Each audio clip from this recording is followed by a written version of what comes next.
Hello बच्चों, welcome you all into चार academy. सो हमारा एसएसटी का पेपर है 7 मार्च को। सो उसके लिए let's have the revision of SST. तो सबसे पहले मैं यहाँ पे जो हम रिवीजन करने जा रहे हैं, we are going to do the revision of history. So सबसे जो टफ चैप्टर है that is rise of nationalism in Europe. अब इसमें जब हम चैप्टर करेंगे तो उसके अकॉर्डिंगली जो इम्पोर्टेंट चीजें हैं एंड एनसीईआरटी को भी साथ में डिस्कस करेंगे।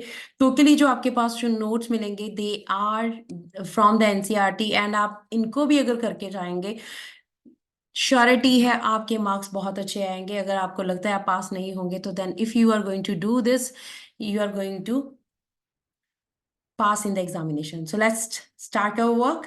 Chapter 1 history का हमारे पास rights of nationalism in Europe है. What's the meaning of nationalism? Nationalism means the feeling of oneness or the feeling of patriotism. How it started in Europe. So we have to discuss here. So अगर हम NCERT का chapter देखें तो rights of nationalism in Europe हमारे पास starting में जो है एक पिक्चर आती है। अब देखिए, क्योंकि हमारा जो पेपर है इसके ऊपर मैं एक वीडियो आपको बना दूंगी। जो पेपर है हमारा वो कॉम्पिटेंसी बेस्ड आएगा, high order thinking skill questions भी आएंगे। तो एनसीईआरटी को you have to do thoroughly NCERT, pictures जो वर्ड मीनिंग्स है, everything you have to do for that. And so let's start. सबसे पहले तो emergence of the concept of nation state. तो सबसे पहले जो नेशन स्टेट है कि नेशन तो होना चाहिए, बट नेशन राष्ट्र, राष्ट्र स्टेट की जो बात की गई है वो किस तरह से हमारे सामने आई।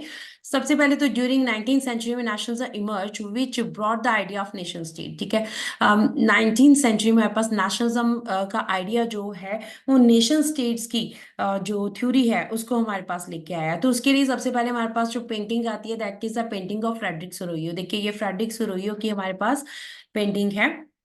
सो इस पेंटिंग में हमारे पास क्या दिखाया गया है, इस पेंटिंग में हम इसको थोड़ा जूम कर लेते हैं। So let's see. देखिए ये पिक्चर बेस में भी आपके पास आ सकता है, सोर्स बेस में भी। So what the picture shows, एक बार यहाँ पे देख के पिक्चर में हमें क्या दिखाया जा रहा है। पिक्चर में हमें दिखाया जा रहा है कि बहुत सारे लोग हैं जिन्होंने अपनी नेशन की यूनिफॉर्म जो है उनकी ड्रेसेस है वो पहनी है, साथ में फ्लैग्स पकड़े हुए हैं।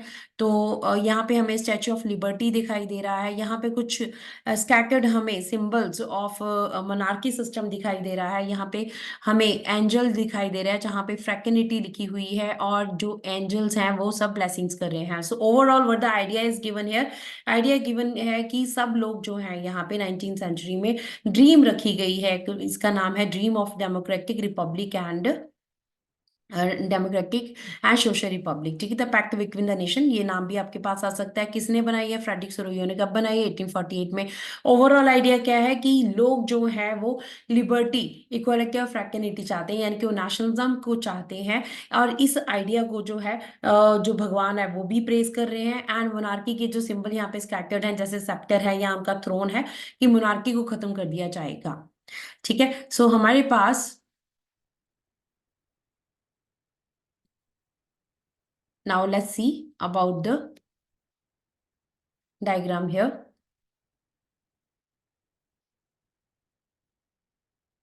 सो फ्रेडरिक सोरोयू का हमारे पास जो यहाँ पे आइडिया है, let's see what he says the dream of. अब इसका नाम क्या है, आपको इसका नाम भी याद रखना है। तो name is dream of world wide democratic social republic. ठीक है, ये आपके पास 1 मार्क में भी आ सकता है और ये आपके पास एमसीक्यूज में भी आ सकता है।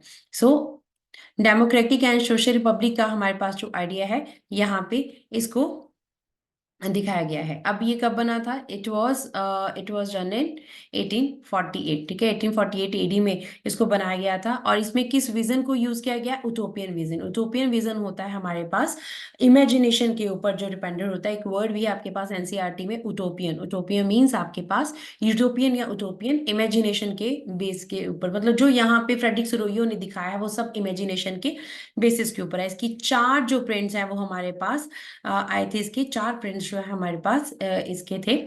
सो नेक्स्ट वन हमारे पास है क्या दिखाया गया है इसमें? पहला जो प्रिंट है, shows people marching offering homage statue of liberty. हमने देखा कि लोग क्या कर रहे हैं, लोग यहाँ पे जो है मार्च कर रहे हैं, स्टैच्यू ऑफ लिबर्टी को अपना होमेज पे कर रहे हैं। सेकंड हमारे पास है कि स्टैच्यू ऑफ लिबर्टी है, ठीक है, उसको पर्सोनिफाई जो है यहाँ पे पर्सोनिफाई किया गया है। ठीक। तो पर्सोनिफाई किस तरह से किया गया है? पर्सोनिफाई किया गया है liberty as a female figure bearing charter of the rights of man in in other hand, ठीक है। उसने चार्टर ऑफ जो हमारे पास charter of rights of chart है, चार्टर है राइट्स ऑफ मैन का, इसको अपने हाथ में लिया हुआ है, ये हमने देखा। अब नीचे हमारे पास शैकर्ड सिंबल्स हैं, वो किस चीज को सिंबलाइज कर रहे हैं? Absolute institution. एब्सोल्यूट का मतलब यहाँ पे हमारे पास मोनार्की सिस्टम को जो है, जितने भी सिंबल्स हमने यहाँ पे देखे थे, ये जो स्कैटर्ड है, ये दिखा रहे हैं हमारे पास मोनार्की सिस्टम की गिरावट को। अगर हम इसमें देखे जाए कौन सी कंट्री सबसे पहले है पोसेशन में, पोसेशन मतलब जो ये आ रहे हैं लोग, तो उसमें कौन सी कंट्री है? यूएस है, स्विट्जरलैंड है, जर्मनी है। अब जर्मनी जो है उसके पास फ्लैग कौन से कलर का है? Black red and gold. देखिए यहाँ पे आपके पास अगर देखोगे ब्लैक रेड एंड गोल्ड आपको जर्मनी का फ्लैग नजर आएगा। अब यहाँ पे मॉडर्न स्टेट, अब यहाँ दो वर्ड्स आते हैं हमारे पास, एक मॉडर्न स्टेट और एक नेशन स्टेट। मॉडर्न स्टेट का मतलब centralize power exercise sovereign control. Modern state ऐसी स्टेट जहां पर जो पावर है वो सेंट्रलाइज्ड पावर थी, और इसमें सोवरियन कंट्रोल यानी कि जो लोग आपके पास है, हम बाहर से पावर जो है वो कंट्रोल की जा रही थी। नेशन स्टेट में हमारे पास कॉमन आइडेंटिटी फॉर ऑल, ठीक है। नेशन स्टेट्स की यहाँ पे बात की गई है, कॉमन आइडेंटिटी फॉर ऑल की सबके लिए जो है एक जैसी आइडेंटिटी होनी चाहिए, अलग अलग नहीं होनी चाहिए। अब अगर हम देखिए सब, उसके बाद हमारे पास जो आइडिया नेशंस ऑफ यूरोप में आया कैसे, तो सबसे पहले जैसे 9th क्लास में हमने रीड, हमारे पास फ्रेंच रेवोल्यूशन की बात आती है and the idea of nation आता है। तो फ्रेंच रेवोल्यूशन कब आया था हमारे पास? 1789 में। अब idea spread by nationalist to emerge the feeling of nationalism. So this is a very very important question. इस क्वेश्चन को आपने ध्यान से करना है। पहला जो था आपके पास एमसीक्यू में क्वेश्चन आ सकते हैं, एमसीक्यू में यहाँ से भी क्वेश्चन आएंगे, बट आपको यहाँ पर जो है ध्यान रखना है बात कि ये क्वेश्चन आपके पास 3 मार्क्स में 5 मार्क्स में आ सकता है। सो क्या नेशनलिज्म के हमारे पास आइडिया थे? आइडिया ऑफ ला पैट्री एंड ले सिटी। मीनिंग क्या है इसका? फादरलैंड का एंड सिटीजनशिप का आइडिया जो है वो यूनाइटेड कम्युनिटी के लिए। अब ला पैट्री फादरलैंड क्यों, मदरलैंड क्यों नहीं? क्योंकि ये लोग मानते थे कि उन्हें लैंड जो है उनके फोर फादर से मिली हुई है। सो उस चीज को जो है इन्होंने क्या करना है, अपना फ्री करवाना है। तो सेंट्रलाइज्ड एडमिनिस्ट्रेटिव सिस्टम था। इसमें क्या था? आपके पास यूनिफॉर्म लॉज थे सबके लिए। New French flag and tricolour, tricolour का न्यू फ्रेंच फ्लैग, ये भी हमें फ्रेंच रेवोल्यूशनरीज ने लोगों के अंदर, फ्रेंच लोगों के अंदर नेशनलिज्म को अराइज करने के लिए क्या किया था? फ्रेंच फ्लैग एंड ट्राइकलर को यूज किया था, ठीक है। अब elected body of active citizen state general बनाई गई थी, लास्ट ईयर भी हमने पढ़ा था, इसका नाम दिया गया था नेशनल असेंबली। न्यू हाइम्स जैसे कि मर्सिलेज है, रॉजर डे इजल ने जो लिखा था उसको कंपोज किया गया। ओथ ली गई, टेनिस्कोट ओथ की अगर हम यहाँ पे बात करें, मार्टर्स जितने भी शहीद हुए थे उस टाइम पे उनको कमेमोरेट किया गया, याद किया गया। इस तरह से नेशनलिज्म की फीलिंग जो है वो लोगों के अंदर लाएगी। इंटरनल कस्टम ड्यूटीज जो है इसको अबॉलिश किया गया, कस्टम ड्यूटीज लगती थी, टैरिफ लगता था, इन सबको अबॉलिश किया गया। Uniform weighing and measurement system adopt किया गया। Weighing and measurement system adopt करना कि पहले जो है मेजरिंग सिस्टम जो है वो अलग अलग होता था, तो उस सिस्टम को क्या किया गया, वेइंग सिस्टम को एक जैसा किया गया, और फ्रेंच जो है वो मेन लैंग्वेज बनी। अब आपने यहाँ पे करना क्या है बेटा, आपने जितना भी आपके पास देखिए आपके पास मैंने हेडिंग्स दिए हुए हैं, आप इन हेडिंग्स को अच्छे तरह से याद कर लें, क्योंकि लास्ट मोमेंट के ऊपर अभी आपसे पूरा आप एनसीईआरटी की हर लाइन नहीं पढ़ सकते, बट मैंने अपने नोट्स में हर लाइन को जो है कवर किया है। It will be very easy for you people to learn it. आप इसको लर्न कर लें, हेडिंग्स को लर्न कर लें, इसको दिमाग में रखें, क्योंकि आप हेडिंग लिख लोगे तो देन आपके पास क्या होगा, आप आराम से अपने पेपर में वर्क कर सकते हो। पेपर करना भी कैसे, तो लिए भी मैं आपको एक वीडियो बना दूंगी। सो रेवोल्यूशनरीज ने डिक्लेयर किया that it was the destiny of French nation to liberate the people of Europe from despotism. Despotism का मतलब मोनार्की सिस्टम। अब रेवोल्यूशनरी जो फ्रेंच रेवोल्यूशनरीज थे, जब फ्रेंच रेवोल्यूशन चल रहा था उस टाइम के ऊपर उनका क्या सोचना था कि फ्रांस जो है वो क्या करे, फ्रांस का लोगों का जो है ये मेन उद्देश्य है कि वो डिस्पोटिज्म यानी कि मोनार्की सिस्टम को खत्म करें। अब यहाँ पे और क्या किया गया, जैकोबिन क्लब्स फॉर्म हुए, हमने लास्ट ईयर भी पढ़ा था, जैकोबिन क्लब्स जो है इनको फॉर्म किया गया था। तो स्टूडेंट्स थे एजुकेटेड मिडिल क्लास के, उन्होंने जैकोबिन क्लब्स को बनाना स्टार्ट किया। They spread the ideas. उन्होंने ये सारे आइडियाज कहाँ पे स्प्रेड किए? हॉलैंड में, बेल्जियम, स्विट्जरलैंड, जहां जहां पे फ्रेंच आर्मीज गई वहाँ जो है करने के लिए, लड़ाई करने के लिए, ठीक है। इटली में भी 1790s के टाइम के ऊपर उन्होंने अपने नेशनलिज्म के आइडियाज को जो है दूसरे देशों में लेके गए। नेक्स्ट क्वेश्चन जो बहुत इंपॉर्टेंट आता है, 3 मार्क्स में आपके पास क्वेश्चन आ सकता है, rise of Napoleon. So Napoleon का राइज क्या, जैसे हमें पता है कि फ्रेंच रेवोल्यूशन में जब मोनार्की सिस्टम जो है वो फिनिश हुआ, उसके बाद रॉबिस्पियर मैक्सिमिलियन का टाइम आया, एंड फिर जो है एक council state I, and last में जो हमारे पास पावर में आए वो नेपोलियन थे। तो नेपोलियन ने क्या किया था, डेमोक्रेसी को वहां पर डिस्ट्रॉय कर दिया था, डिक्टेटरशिप को लाए थे। नेपोलियन जो है 1789 में उन्होंने काउंसिल के मेंबर बने थे, बट 1804 में उन्होंने अपने आप को जो है वो डिक्टेटर डिक्लेयर किया था, यानी कि फ्रांस का राजा डिक्लेयर किया था। तो डिक्टेटर होता क्या, dictator means a person who is not a, who will become a king but who will come in power, but he is not a monarch. वो हेरिडेटरी नहीं होता, कोई भी पर्सन बन सकता है, जैसे कि हमारे पास हिटलर है, वो भी डिक्टेटर थे। सो नेपोलियन कोड 1804 में इंप्लीमेंट किया गया, जिसे सिविल कोड भी कहा जाता है। और इसमें क्या किया, made system more rational and efficient. तो उन्होंने फ्रांस का जो सिस्टम खराब हुआ था उस सारे सिस्टम को एफिशिएंट एंड रेशनल बनाया। सो उन्होंने हर तरह के प्रिविलेजेस को, जो कि बर्थ के बेसिस के ऊपर थी, इक्वालिटी बिफोर लॉ को लाया और सारी प्रिविलेजेस को फिनिश किया, क्योंकि हमने पढ़ा था first state, second state, third state, बहुत प्रिविलेजेस थी फर्स्ट एंड सेकंड स्टेट को, थर्ड स्टेट को नहीं थी। तो मेन फीचर क्या क्या थी उसके सिस्टम की, this is very important question. So उन्होंने राइट टू प्रॉपर्टी को जो है वो सिक्योर किया, एडमिनिस्ट्रेटिव सिस्टम को सिंप्लीफाई किया, फ्यूडल सिस्टम को अबॉलिश किया, सर्वटर्म सिस्टम को अबॉलिश किया। अब सर्वटर्म सिस्टम होता क्या है, बेगार, यानी कि काम करवाया जाता था, लेबर से सैलरी नहीं दी जाती थी, इस सिस्टम को उन्होंने अबॉलिश किया। मैनरियल सिस्टम, जो भी मैनर से जमींदार थे उनका जो भी सिस्टम था सबको अबॉलिश किया गया। गिल्ड रिस्ट्रिक्शंस को रिमूव किया गया। गिल्ड क्या होते हैं, जो यूनियन थी उन्होंने अपनी गिल्ड बनाए हुए थे, उनकी उन सारी रिस्ट्रिक्शंस को जो है उन्होंने रिमूव किया। ट्रांसपोर्ट कम्युनिकेशन सिस्टम को इम्प्रूव किया गया। पीजेंट्स, बिजनेस पर्सन, अब सबको नई तरह की फ्रीडम जो है वो मिलने लगी। यूनिफॉर्म वेइंग सिस्टम स्टार्ट किया गया और कॉमन नेशनल करेंसी को भी इन्होंने चलाया। सो this is a very important question. आपको मेन बस हेडिंग्स याद करने, दिमाग में रखने हैं। अपने आप आपने पूरा साल इस चैप्टर को पढ़ा होगा तो आप उसको लिख सकते हो। So this a very very important question.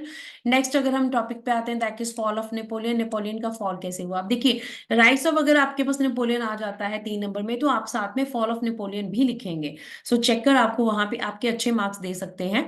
Initially the steps taken by Napoleon, जो नेपोलियन अभी हमने पीछे पढ़े स्टेप्स, सबने उसको वेलकम किया। हॉलैंड, स्विट्जरलैंड, ब्रसल, मेंस, मिलान, वर्षा, सब जो है यहाँ पर हार्बिंगर्स ऑफ लिबर्टी, यानी कि मैसेंजर्स ऑफ लिबर्टी के रूप में फ्रांस की सेनाओं को देखा गया। लेटर पीपल, लोगों को बाद में लगने लगा कि ये जो अरेंजमेंट्स हैं ये उनके लिए अच्छे नहीं हैं। अब क्योंकि टैक्स काफी बढ़ गए थे, सेंसरशिप जो है वो काफी बढ़ गई थी, और फोर्स रिक्रूटमेंट हो रही थी आर्मी में, क्योंकि आर्मी की जरूरत थी। नेपोलियन और एरियाज को कवर करना चाहते थे। फ्रेंच आर्मी में जब फोर्स रिक्रूटमेंट हुई तो उसकी वजह से क्या हुआ, नेपोलियन के लिए लोगों का जो क्रेज था वो कम होने लगा। 1815 में देन बैटल ऑफ वाटरलू आपके पास हुई, एंड इसके बाद उसको प्रिजन में सेंट हेलेना आइलैंड में डाल दिया गया। इसमें बैटल ऑफ वाटरलू में नेपोलियन हार गया था। अब यहाँ पे एक और इम्पोर्टेंट जो है आपने करना है, दैट इज यहाँ पे आपके पास ये पिक्चर इंपॉर्टेंट है। यहाँ पे है, courier of island losses all he has on his way from Leipzig. तो यहाँ बैटल ऑफ लिप्जिग आती है, ये 1813 में, this you have to keep in your mind, battle of Leipzig 1813। तो बुक के वर्क में भी अगर हम देखें यहाँ पे जो हमारा इंपॉर्टेंट है, सो देर इज वन, एक जर्मन एल्मेनिक और एक जो है आपके पास फ्रेंच एल्मेनिक है, तो दोनों के बारे में भी आपको यहाँ बताया हुआ है, तो इसको भी आप माइंड में रख सकते हो। Question can also come from in the case study base. And यहाँ पे प्लेबिसाइट वर्ड है, this is also very important, direct vote, जिसमें कि लोग ये डिसाइड करते हैं कि क्या चीज सही है क्या चीज गलत है। यूटोपियन एब्सोल्यूटिस्ट मैं ऑलरेडी आपको पढ़ा चुकी हूँ, तो ये दोनों आपने। सो नेक्स्ट अगर हम देखें तो making of nationalism in Europe है, कि नेशनलिज्म यूरोप में बना कैसे।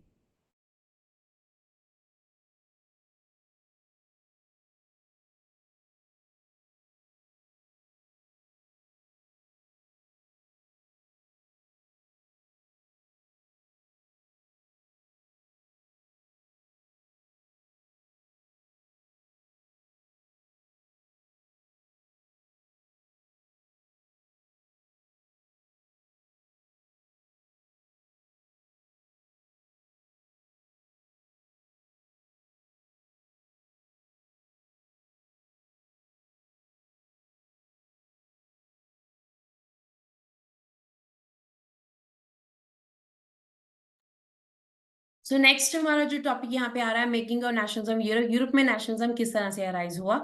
So all of this question is not so important, but इसमें एमसीक्यूज आ सकते हैं, ये आपके लेंथी क्वेश्चन में तो नहीं आएगा, बट क्वेश्चन इसमें से बन सकते हैं। कौन से हैं?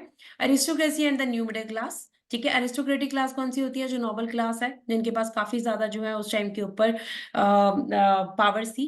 लिबरल नेशनलिज्म के बारे में हम पढ़ेंगे, कंजर्वेटिज्म के बारे में पढ़ेंगे, एंड रोल ऑफ रेवोल्यूशनरीज पढ़ेंगे। So let's have this. तो सबसे पहले हमारे पास, जी, aristocracy and new middle class. तो अरिस्टोक्रेसी की अगर हम बात करें, so the main points are कि socially and politically dominate class थी, कि सब जो अमीर लोग हैं, हमें पता है कि सोसाइटी में उन्हीं का ही ज्यादा दबदबा रहता है, तो सोशली पॉलिटिकली ये मेन डोमिनेट क्लास थी।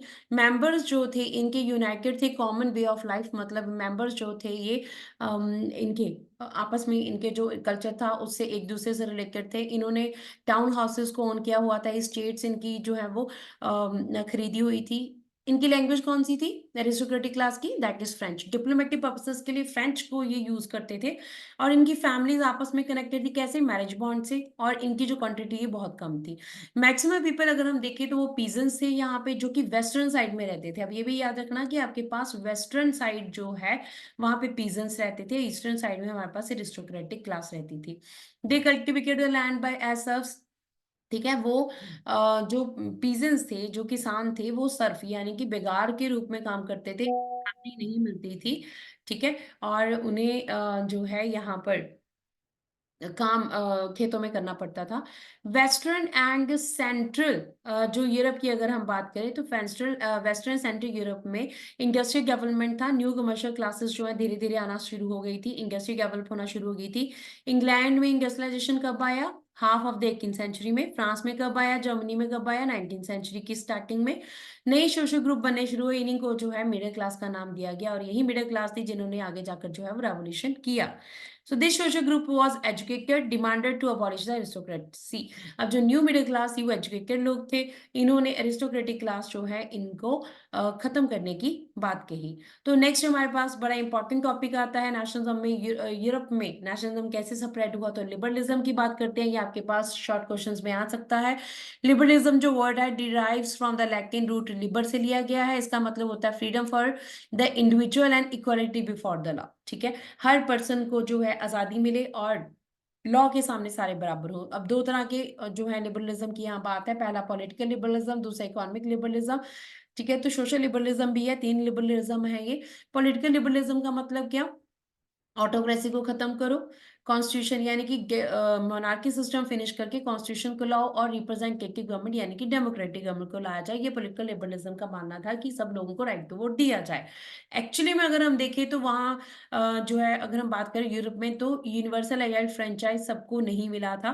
फ्रांस की अगर हम बात करें तो जो मैन थे, मैन वुमेन जो है उनको, जो काम नहीं करते थे, लेबर नहीं करते थे, उनको राइट टू वोट नहीं दिया गया था। हमने 9th में पढ़ा है, वो सारे पैसिव सिटीजन थे जिनके पास प्रॉपर्टी नहीं थी। जैकोबिन क्लब के टाइम के ऊपर भी अडल्ट्स को यूनिवर्सल एडल्ट तो फ्रेंचाइज मिला था, पर नेपोलियन ने फिर इसको लिमिटेड कर दिया था। ठीक है, तो ये यूरोप में उस टाइम पे प्रॉब्लम थी। इकोनॉमिक लिबरलिज्म की अगर हम बात करें तो इकोनॉमिक लिबरलिज्म मीन्स जितने भी टैरिफ लगे हैं, जो भी ड्यूटीज लगी हुई हैं ट्रेड के ऊपर, उन सबको खत्म कर दिया जाए। Freedom of market and abolition of the state impose restrictions on the movement of the goods and capital. ठीक है, गुड्स एंड कैपिटल के ऊपर जो जो रिस्ट्रिक्शंस लगी हुई हैं उन सबको क्या किया जाए? उनको किया जाए खत्म। और एक मूवमेंट, एक जो है यहाँ पे, this is very important, very very important, Zollverein कब स्टैब्लिश हुई थी? 1834 में स्टैब्लिश हुई थी ये। क्यों स्टैब्लिश हुई थी? जोले वेरेंट स्टैब्लिश होने का कारण क्या था? कस्टम यूनियन थी, जो कि प्रशिया ने बनाई थी जर्मन नेशंस को यूनाइट करने के लिए, क्योंकि वहां पर उस टाइम के ऊपर इकोनॉमिक जो सेक्टर है काफी ज्यादा प्रॉब्लम्स फेस हो रही थी। सो जोलेवरे ने क्या किया था? जो टैरिफ बैरियर से उनको खत्म किया था, और करेंसीज जो उस टाइम के ऊपर 32 थी उसको 2 के ऊपर लाए थे। तो this is very very important. Political and economic liberalism के बाद सोशल लिबरलिज्म की भी अगर हम बात करें तो सोशल लिबरलिज्म की बात भी यहाँ पे की गई है कि सोसाइटी में सबको जो है वो एक जैसा राइट मिले।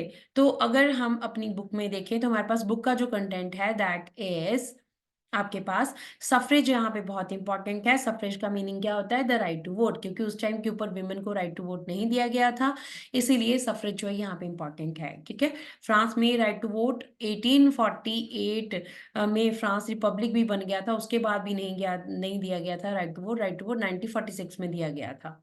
नेक्स्ट जो इंपॉर्टेंट हमारे पास है that is new conservatism. Conservatism का मतलब होता है political philosophy that stress on old tradition institution. ठीक है, एक ऐसी पॉलिटिकल फिलोसफी जो कि ओल्ड ट्रेडिशन और इंस्टीट्यूशंस के ऊपर जोर देती है। सो ये कैसे आया? अब देखिए, कंजर्वेटिज्म मतलब पुरानी सोच को दोबारा से वापस लाना। अब देखिए, फ्रांस में क्या हुआ, नेपोलियन 1815 में हार गया, उसके बाद फ्रांस का क्या होना था, तो फ्रांस जो है वो क्या बन गया, वहां पे मोनार्की सिस्टम को फिर से लाया गया। अब मतलब पुराना सिस्टम फिर से दोबारा लाए, इसका मतलब क्या, कंजर्वेटिज्म आ गया फ्रांस में फिर से। तो आया कैसे? वियना क्रिकी से। वियना क्रिकी आपके पास very very important, so you can have कि ये आपके पास जो है बहुत बहुत इंपॉर्टेंट जो है ये क्वेश्चन है वियना कांग्रेस। ठीक है, सो वियना कांग्रेस में अब इसको कैसे पढ़ना है, इसको इजीली कैसे याद करना है? कौन कौन सी कंट्रीज थी? Britain, Russia, Prussia and Austria. ठीक है, क्योंकि ये जीते थे उस टाइम के ऊपर, 1815 में ही हुई थी। मेन ऑब्जेक्टिव क्या था? वो सारे चेंजेस को खत्म करना जो नेपोलियन लाए थे। अब इसके जो चांसलर थे, क्वेश्चन भी बहुत बार आया है, एमसीक्यूज में आ सकता है आपके पास, शॉर्ट क्वेश्चंस में आ सकता है। इसके जो होस्ट थे वो थे ऑस्ट्रियन चांसलर ड्यूक मैटरनिक। ठीक है, मेन फीचर्स की अगर हम बात करें, क्या था, क्या किया था वियना कांग्रेस ने? बर्बन डायनेस्टी को जो है रिस्टोर कर दिया, यानी कि राजा लुई 16 के बाद फिर से इन्होंने लुई 16 के आगे जो कजन थे उनको जो है सिंहासन पे बिठा दिया। सीरीज स्टेट्स जो है वो फॉर्म हुई। बाउंड्रीज जो फ्रांस की थी उनको काफी ज्यादा जो है वो कंट्रोल में कर लिया गया, ताकि फ्यूचर में कभी भी जो है वो दोबारा से फ्रांस में रेवोल्यूशन ना हो सके। अब ये कैसे कंट्रोल किया गया, उसको कंट्रोल करने के लिए इसको हम थोड़ा सा देखते हैं। इसको मैंने बनाया हुआ है इस तरह से, आपको डायरेक्शन के अकॉर्डिंगली इजिली समझ आ जाए। North, south, east and west. ठीक है, तो आप इसे ऐसे लर्न कर सकते हो, इजिली लर्न होगा। नॉर्दर्न साइड में क्या हुआ, नीदरलैंड को बेल्जियम में मर्ज कर दिया गया। नॉर्दर्न इटली को ऑस्ट्रेलिया में मर्ज कर दिया गया। वेस्टर्न पार्ट पूरा का पूरा जो है प्रशिया को दे दिया गया। ईस्टर्न पार्ट रशिया ने पोलैंड का जो एरिया है वो कैप्चर किया, प्रशिया ने सैक्सनी का एरिया ईस्टर्न साइड में कैप्चर किया, और साउदर्न साइड में जिनेवा को पीडमोंट से मर्ज कर दिया गया। अब 39 स्टेट्स जो थी जर्मनी की, उनको अनटच ही छोड़ दिया गया, उनके साथ कुछ भी नहीं किया गया। अब अगर हम नेक्स्ट बात करें, तो नेक्स्ट टॉपिक हमारे पास आता है कंजर्वेटिविज्म। अब क्या था? ऑटोक्रेटिक रीजन आया। अब 1815 में बर्बन डायनेस्टी आई, तो क्या हुआ, तो हमारे पास जो है कंजर्वेटिविज्म फिर से आ गया। अब ये लोग जो है क्रिटिसिज्म और डाइसेंट को, डाइसेंट मतलब उनके खिलाफ कोई भी कुछ बोलेगा रिलीजन के खिलाफ, तो उस चीज को बिल्कुल टॉलरेट नहीं कर रहे थे। Wanted to finish those activities, मतलब ये उन एक्टिविटीज को फिनिश करना चाहते थे जो कि उनके ऑटोक्रेटिक गवर्नमेंट के खिलाफ थी। और इन्होंने सेंसरशिप जो है उसको इम्पोज किया। मीडिया के ऊपर सेंसरशिप लगाना, रोक लगा दी गई कि कोई भी आइडिया, लिबर्टी और फ्रीडम के आइडियाज जो हैं आप स्प्रेड नहीं करोगे, यही सेंसरशिप होती है। मीडिया के ऊपर रोक लगाना। Specially they were against the freedom of press. ठीक है, फ्रीडम ऑफ प्रेस के बिल्कुल अगेंस्ट थे। So this is also very important. देखिए, मैंने बहुत ईजी तरीके से नोट्स को बनाया है सो दैट आपको याद करने में प्रॉब्लम ना आए। तो आपने अगर याद किया हुआ है तो आप रिवीजन यहाँ से कर सकते हैं। रेवोल्यूशनरीज की अगर हम बात करी जाए, तो उन्होंने उस टाइम के ऊपर सीक्रेट सोसाइटीज बनाए। वो नेशन स्टेट बनाना चाहते थे, और जो मोनार्की सिस्टम है इसको जो है अपोज कर रहे थे। तो रेवोल्यूशनरीज की अगर हम बात करें, तो this question is also in NCERT, is very important, bar bar repeat हुआ। 1830 से 48 के बीच में रेवोल्यूशंस का जो टाइम था, क्या हुआ, क्या उसमें चेंजेस आए, कैसे स्टेप्स उन्होंने लिए गए। तो कंजर्वेटिविज्म जो है expanded the power, the ideas of liberalism nationalism spread in Europe. ठीक है, इटालियन और जर्मन स्टेट्स में लिबरलिज्म के आइडिया स्प्रेड हुए। रेवोल्यूशनरीज जो है एजुकेटेड मिडिल क्लास के लोग थे, कमर्शियल मिडिल क्लास के लोग थे। अब फ्रांस में अब क्या चेंजेस आए? ठीक है, अब तक हमने पढ़ा कि फ्रांस में बर्बन डायनेस्टी आ चुकी है, राजा का रूल फिर से आ चुका है, नेपोलियन की डिक्टेटरशिप खत्म हो चुकी है। अब यहाँ पे और क्या हमारे पास है कि फिर से फ्रांस में एक अपहीवल हुआ। क्या हुआ? कंजर्वेटिव रीजन जो है उसे लिबरल रेवोल्यूशनरीज ने, जो लिबरलिज्म के फेवर में थी, इन्होंने कंजर्वेटिव रीजन को जो है थ्रो कर दिया। कब किया? जुलाई 1830 की बात है। ठीक है, अब लुईस फिलिप जो है उसको कॉन्स्टिट्यूशन मोनार्क बना दिया गया, मतलब पहले वो मोनार्क था। अब फ्रांस में हिस्ट्री फिर से रिपीट हुई, फ्रांस में फिर से जो है वो कॉन्स्टिट्यूशन मोनार्की आई, लुईस फिलिप को कॉन्स्टिट्यूशन मोनार्क बना दिया गया। अब जुलाई रेवोल्यूशन जो है उसने काफी इम्पैक्ट डाला दूसरे देशों के ऊपर भी, जैसे ब्रसल्स के ऊपर, जहां पे बेल्जियम जो है वो यूनाइटेड किंगडम ऑफ नीदरलैंड से अलग हो गया। अब अगर यहाँ पे हम बात की जाए, तो हमारे पास एक सेइंग आती है, दैट्स वेरी इंपॉर्टेंट, क्वेश्चन आ सकता है एमसीक्यू में आपके पास कि who says when France needed the rest of the Europe catches cold, ये मैकेनिक जो है ड्यूक मैकेनिक ने कहा था कि फ्रांस में कुछ भी होता है, फ्रांस छींकता भी है तो पूरी यूरोप को कोल्ड लग जाता है, मतलब फ्रांस में कुछ भी होता है तो उसका यूरोप के ऊपर असर पड़ता है, यहाँ पे ये कहना चाहते हैं। So again the very important question is coming, Greek war of independence, बहुत इजी क्वेश्चन है। ग्रीक था क्या, ग्रीस का जो एरिया था ऑटोमन एम्पायर का एरिया था सिंस 15 सेंचुरी से, ठीक है। यहाँ पे मैं आपको मैप दिखाती हूँ, तो मैप में आपको ज्यादा क्लियरली पता लग जाएगा। तो यहाँ पे आपके पास this is the area of Greece, देखिए ये आपके पास ग्रीस का एरिया है। तो ये यहाँ पे जितना आपको ग्रीन कलर में सारा नजर आ रहा है, ये आपके पास सारा जो है ऑटोमन एम्पायर के अंडर था। सो ग्रोथ ऑफ नेशनलिज्म जो है, जैसे जैसे लिबरल नेशनलिज्म पूरे यूरोप में फैला तो उसका असर ग्रीस के ऊपर भी हुआ। अब ग्रीस में नेशनलिज्म जो है कब इमर्ज हुई, 1821 में, वेरी इंपॉर्टेंट क्वेश्चन, ठीक। तो इसमें आपके पास नेक्स्ट है नेशनलिस्ट गॉट सपोर्ट, ठीक है। नेशनलिस्ट जो है इनको सपोर्ट कहाँ से मिली, इनको सपोर्ट मिली ग्रीक से, जो कि एग्जाइल में थे। क्यों, क्योंकि यहाँ पे मुस्लिम्स का रूल था, भी ऑटोमन टर्की का रूल था, तो बहुत सारे लोगों को जो है वो एग्जाइल में भेज दिया गया, देश से बाहर निकाल दिया गया। तो Greece was known as cradle of European civilization, Greece को जो है वो यूरोपियन सिविलाइजेशन का जो है पालना भी कहा जाता है, कि यूरोप की जो भी सभ्यता है वो यहीं पे संभाली गई है। तो ये यहाँ पे जो वॉर ऑफ इंडिपेंडेंस स्टार्ट हुई ऑटोमन टर्की से फ्री होने के लिए, उसमें पार्टिसिपेशन सबसे ज्यादा इंग्लिश पोइट के लॉर्ड बायरन ने की। उन्होंने फंड्स इकट्ठा किए लोगों से, वॉर में खुद भी उन्होंने जो है वो लड़ाई की। लड़ाई करते करते फीवर की वजह से 1824 में लॉर्ड बायरन की डेथ हुई। अब इसके बाद भी वॉर कंटिन्यू रही और treaty of Constantinople I 1832। This is again very very important question, ये आपके पास एमसीक्यू में भी आ सकता है, जहां ईयर्स है बेटा उसको जरूर याद रखना।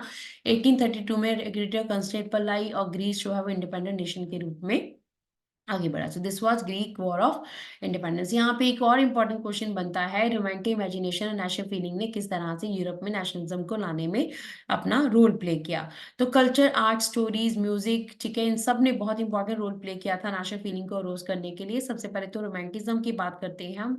रोमांटिज्म, रोमांस की बात की गई है, बट यहाँ पे रोमांस को यूज किया गया नेशनलिज्म को इमर्ज करने के लिए। एक कल्चरल मूवमेंट थी जो कि स्पेसिफिक फ्रॉम नेशनल सेंटिमेंट के जो है इसने देश से प्यार जो है रोमांटिज्म, उस चीज को लाया गया।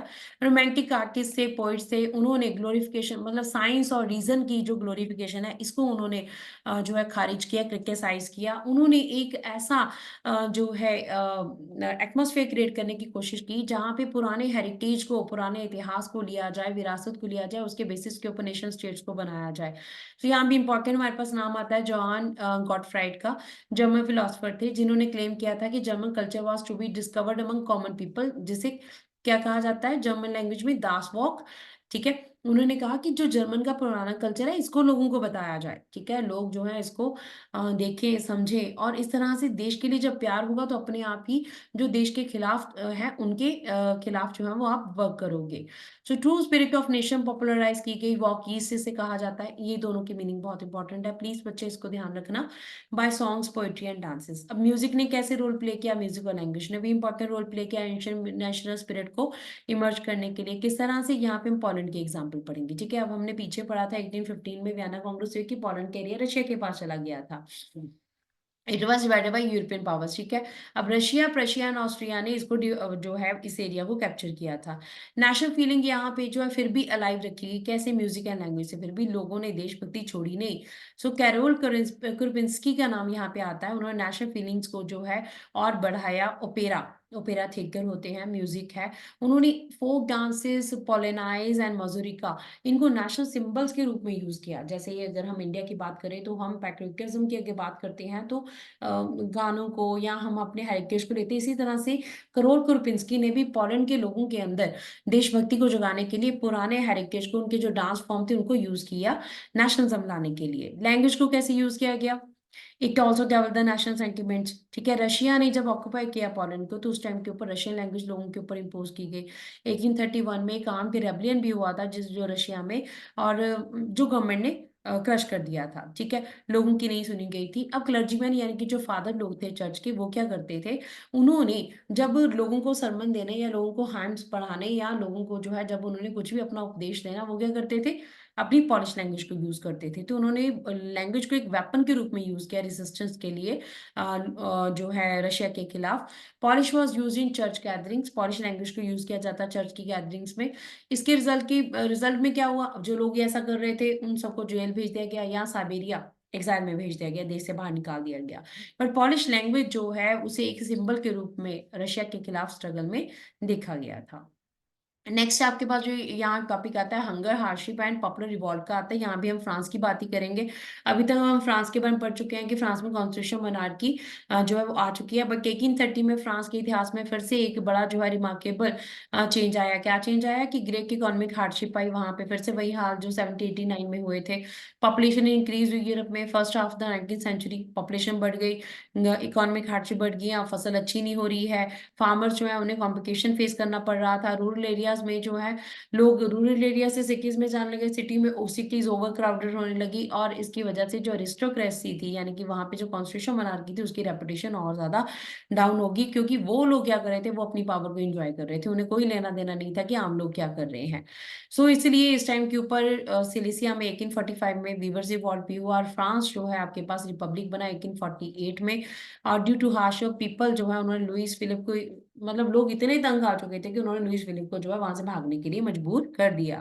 फ्रांस एक रिपब्लिक बना, और जितने भी एडल्ट से 21 ईयर्स के सबको राइट टू वोट मिला। पर यहाँ पे ध्यान रखें, वीमेन को राइट टू वोट नहीं मिला, वीमेन को राइट टू वोट 1946 में फ्रांस में मिला। अगला हमारे पास जो इंपॉर्टेंट टॉपिक आता है that is 1848 revolution of liberal.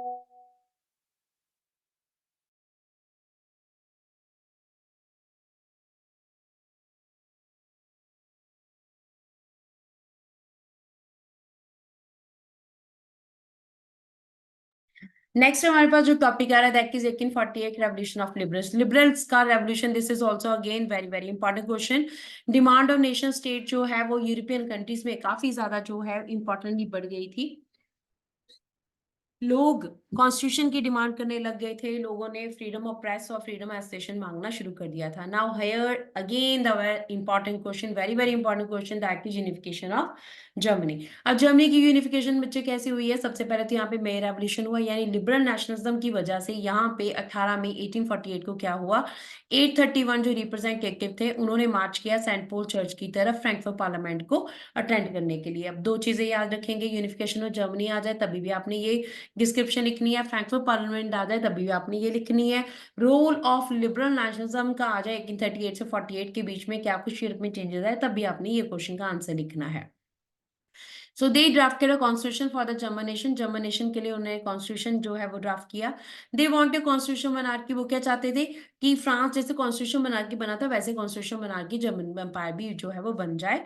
So they offer crown, उस टाइम के ऊपर जो प्रशिया काफी क्योंकि पावरफुल था, तो प्रशिया के किंग थे फ्रेडरिक विलियम फोर, इनको कहा गया भी आप बन जाओ हमारे कॉन्स्टिट्यूशन मोनार्क। तो किंग ने क्या क्या रिजेक्ट कर दिया, बिकॉज उसे लुईस 16 की हिस्ट्री पता था, कॉन्स्टिट्यूशन मोनार्क बना, उसके बाद लुईस फिलिप बना, उसकी हिस्ट्री भी पता थी, इसलिए वो बिल्कुल नहीं चाहते थे कि वो कॉन्स्टिट्यूशन मोनार्क बने।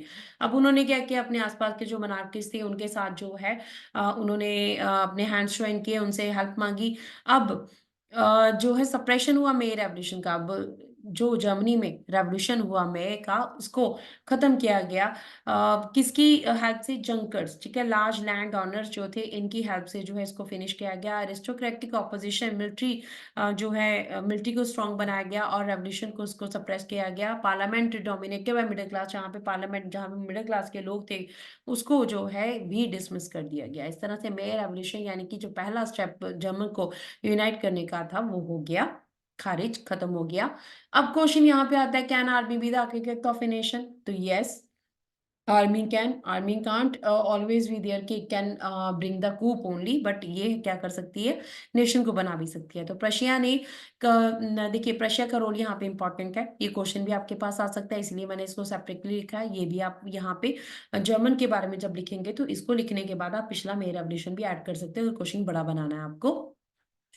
रशिया ने कस्टम यूनियन को सोलेवारन को 1834 में स्टैब्लिश किया था, हमने पीछे भी पढ़ा है, ताकि जो कस्टम ड्यूटीज थी उसको खत्म किया जा सके। अब यहाँ पे लीडरशिप किसने ली, जर्मनी को जो है यूनाइट करने की chief minister Otto von Bismarck जो रशिया के थे, he is known as of the German nation, ठीक है, वो जर्मन नेशन के जो आर्किटेक्ट के रूप में जाने जाते हैं।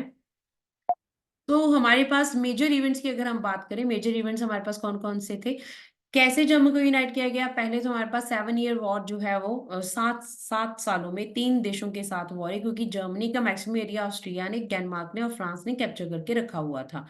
जनवरी 1871 को क्या हुआ, जब ये तीनों देशों से जर्मन के सारे एरियाज को दोबारा कैप्चर कर लिया गया, तो प्रशियन किंग विलियम वन जो है उन्हें एम्परर बनाया गया जर्मन नेशन का। कहाँ पे बनाया गया, वर्सलिस में। This is again very important question आपके एमसीक्यूज में, छोटे क्वेश्चंस में। अब एक, जब जर्मन को जो है एक बना दिया गया, तो नया जो इनका एम्फोसिस था, नया जो इनका मेन फोकस था, वो क्या था, एक ऐसा नेशन बनाना जहाँ पे currency, banking, legal, judicial system सारा जो है वो अच्छे तरीके से हो, और यही सारे काम जो है वो किए गए। सो नेक्स्ट हमारे पास आता है यूनिफिकेशन ऑफ इटली। इटली की यूनिफिकेशन जो है वो किस तरह से की गई, again this is very important question, इनको तो आपने बिल्कुल भी स्किप नहीं करना है।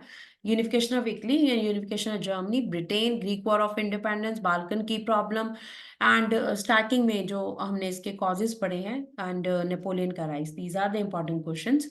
इटली की अगर हम बात करें तो इटली 19th सेंचुरी में डिवाइडेड थी 7 पार्ट्स में, ठीक है। अब इसको अगर हम यहाँ पे अपने मैप में देखते हैं, तो हमारे पास मैप में आपको मैं दिखाती हूँ, ये हमारे पास फ्रैंकफर्ट पार्लियामेंट की बात है, Frankfurt parliament, Saint Paul church, और ये इटली की बात है। तो इटली जो है उस टाइम के ऊपर, ये Germany, this this was Italy. तो इटली जो है 7 पार्ट्स में बटा हुआ था।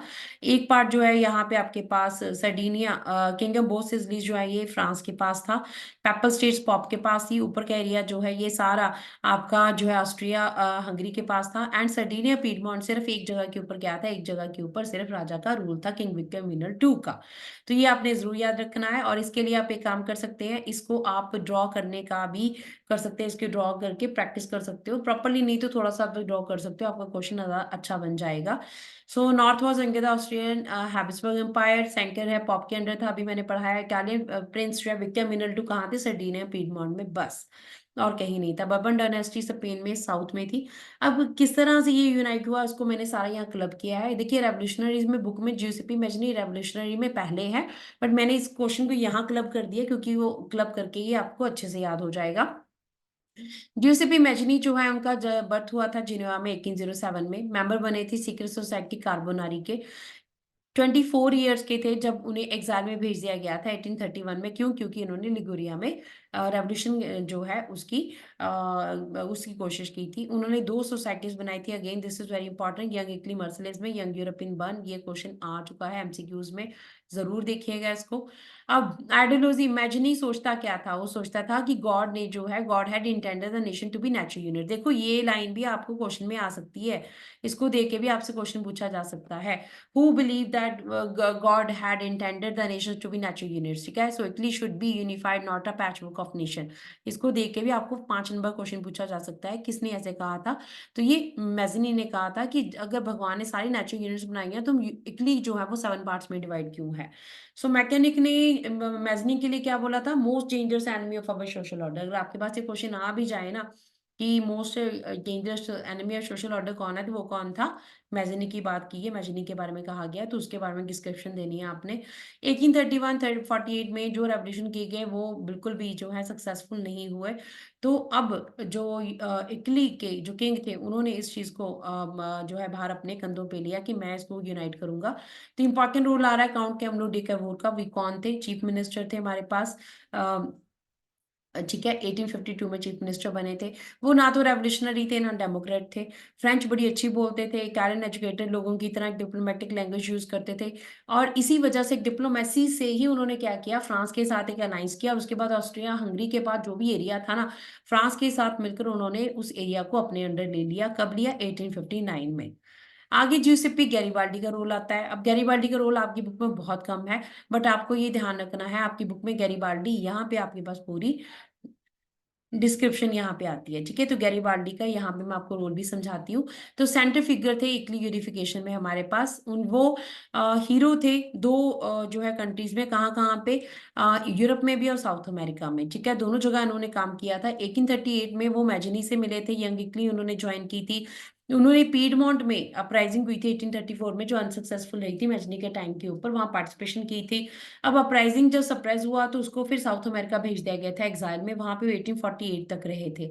जब वो वापस आए 1860 में, तो उन्होंने जो है साउथ काउंट कैमरू डे कैवूर के साथ मिलकर किंगडम ऑफ टू सिजलीज का एरिया जो है वो उन्होंने स्पेन के रूलर से आजाद करवाया था, और किंग विक्टर मिलर टू की हेल्प की थी इस एरिया को यूनाइट करने के लिए। अब जब वो साउथ की तरफ गए हैं किंग विक्टर, जो ये देखिए साउथ का जो ये पर्पल कलर में आपको नजर आ रहा है एरिया साउथ का, तो जब जिउसेप्पे गैरिबाल्डी गए हैं तो उन्होंने क्या किया, उन्होंने वहां के लोगों को बोला कि we have to help the लातालिया। ठीक है, लातालिया का वैसे मीनिंग होता है wife of the king Victor Emmanuel two, वैसे मीनिंग लातालिया होता है कि save the Italy.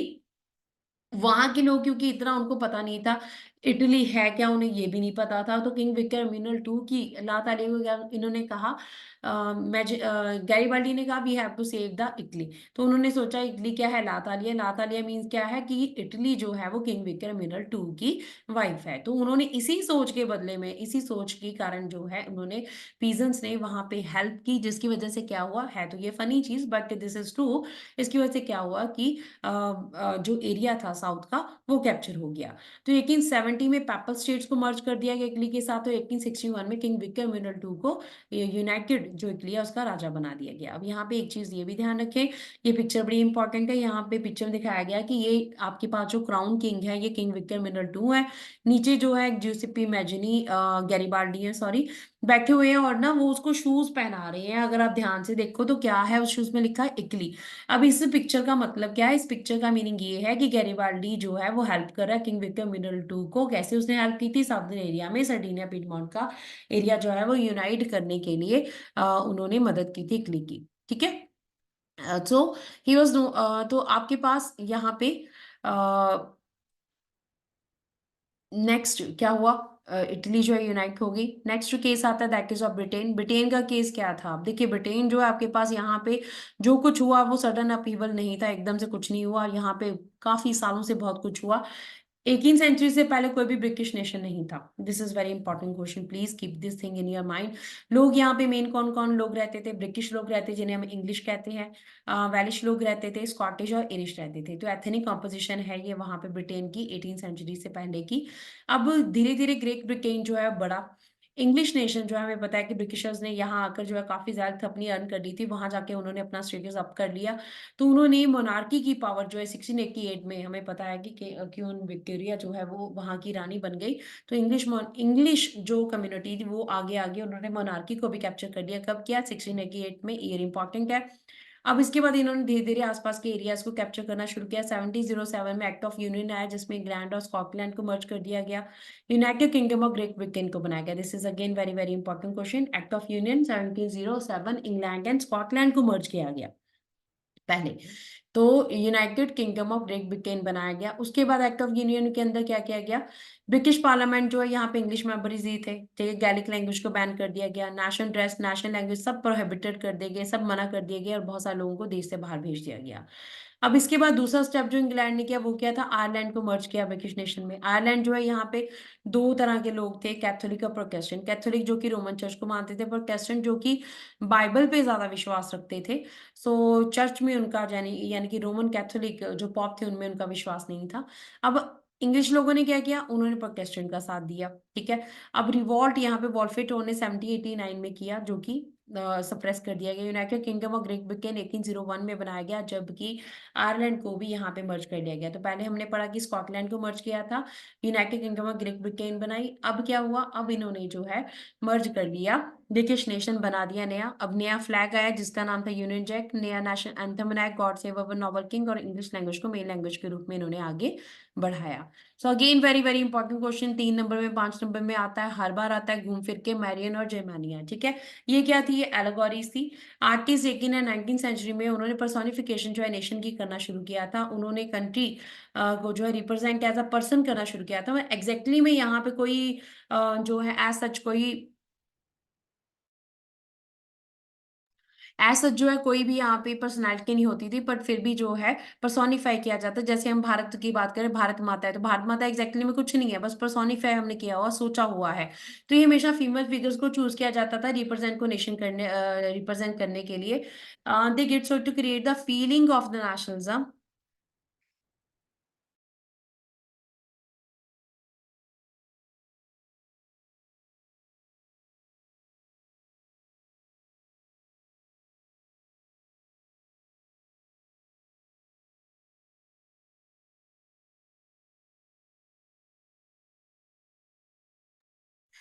So they did so. अब ये पर्सोनिफिकेशन क्यों हुआ नेशनलिज्म को जो है फैलाने के लिए? फीबल फिगर्स जो है वो रियल नहीं होते थे लाइफ में। फिगर्स जो है वो use to present the nation in a concrete form, मतलब नेशन को रिप्रेजेंट करना है एक कॉन्क्रीट फॉर्म में, ताकि लोगों को हो कि हाँ जी हमें कुछ रिस्पेक्ट करनी है देश की। फीमेल फिगर्स को ही एलेगोरी के रूप में यूज किया गया। अब कौन कौन सी थी? मैरियन था, फ्रांस की थी। अब इसने कौन से आइडियाज को जो है रिप्रेजेंट किया? हमारे पास है लिबर्टी, जस्टिस एंड रिपब्लिक को आइडियाज जो represented by a specific object. क्या क्या थे हमारे पास? अब इनकी अगर हम पिक्चर्स को देखें तो बुक में आपको पिक्चर्स यहाँ पे एलोगोरी की नजर आ जाएंगी। देखिए ये ऊपर स्टैम्प में आपके पास मैरियन है, नीचे आपके पास जर्मेनिया है, जिसके बारे में अब हम पढ़ेंगे। सो लिबर्टी इन लिबर्टी रेड कैप जो है सिंबलाइज करी, ब्रोकन चेन फ्रीडम को सिंबलाइज कर रही थी, आपने सिंबल्स पढ़े थे 9th क्लास में। Blind folded women carrying a pair of weighing scales, ठीक है, ताकि इंसाफ को दिखाया गया है। मैरियन जो है पॉपुलर क्रिश्चियन नेम था, इस वजह से उसको एज अ एलेगोरी यूज किया गया था, ताकि लोग उसे अंडरस्टैंड कर सकें। स्टैच्यू ऑफ मैरियन जो है, मैरियन जो है it was erected in the public places. Public places में उनकी स्टैच्यूज लगाई गई, लोगों को जो है नेशनल सिंबल यूनिटी को दिखाने के लिए। इमेजेस जो है वो कॉइन्स के ऊपर भी दिखाई गई, जैसे कि यहाँ पे अभी मैंने आपको दिखाया, ये इमेजेस स्टैम्प के ऊपर, कॉइन्स के ऊपर भी हैं। आगे दूसरी एलोगोरी वो जर्मेनिया की थी, जर्मन नेशन को रिप्रेजेंट कर रही थी। अब जर्मन नेशन को जो रिप्रेजेंट कर रही थी वो आपके पास क्या थी?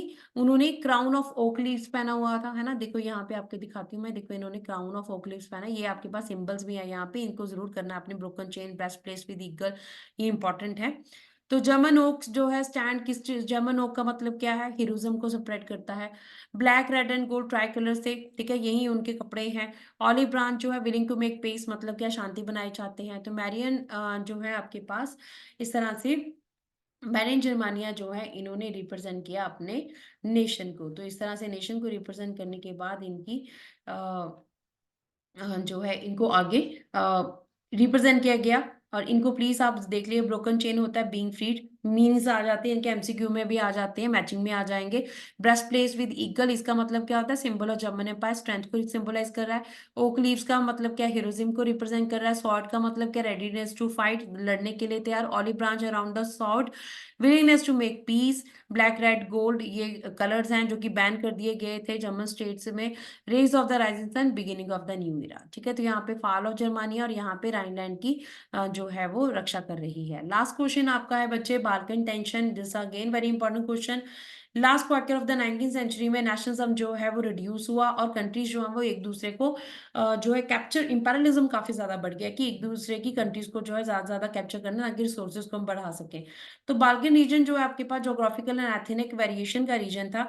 क्यों? क्योंकि एनसीईआरटी अगर बुक में अगर हम देखें तो बाल्कन रीजन जो है आपके पास स्टार्टिंग में ये वाला जो है आपके पास सारा जो रीजन है ये बाल्कन का रीजन था, ठीक है। आपको मैंने ग्रीस के बारे में जब बताया था,